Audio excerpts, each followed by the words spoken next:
Hi, I'm IKEA, and I'm here to give you a build overview of a high-end SMG PFE. And layout-wise, it looks like this with 3 pieces of improvised gear.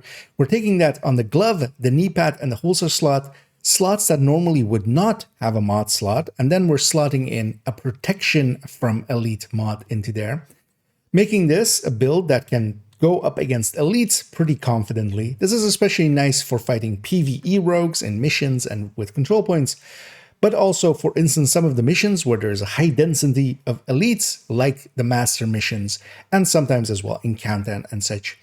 We're pairing that here with a Sokolov and a Grupo piece for the brand bonuses. Talent-wise, we're going with Adrenaline Rush and Intimidate, which is a really good combo, especially for a tanky build like this. And as our exotic piece and last piece, we're taking here a Coyote. And on Build Base Share, which I'll link in the description and in the comments, we see that most of the attributes are going towards crit chances and crit damages. Make note, though, that we're taking 2 weapon handlings, one here on the holster, one here on the knee pad, in lieu of taking an extra crit chance.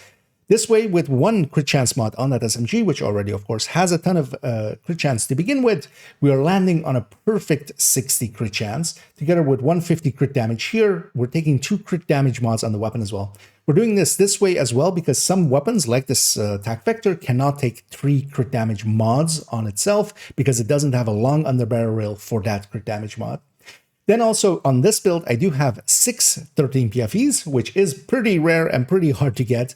That does land me on the 78 protection from elites, which is pretty close to the 80 protection from elites cap, letting me take this firewall as my specialization, which is pretty good, especially for close range builds like this. If you do not have 13 PFEs, which is perfectly fine, just take 6 12s, that lands you on 72.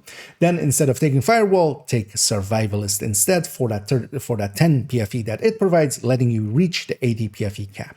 And skill-wise, we are taking a Revive Hive. You will still get down sometimes, so you might as well have that one up. And then we're taking the Striker Shield. This is especially why we're taking Firewall, as we are going to be in close range to enemies for Intimidate. Anyway, when we deploy this, we get an extra damage bonus against those enemies. Weapon-wise, we're going to, of course, go with an SMG. Here, any of the Vectors or any of the SMG 9s will do pretty well. We can pair that with either Killer or Measured or even Fast Hands. And then on the other slot, I am taking a Scorpio, making this actually a really good build to have, and I generally do have a PFE on each of my characters, especially for things like rogue fights, but sometimes as well for things like master missions.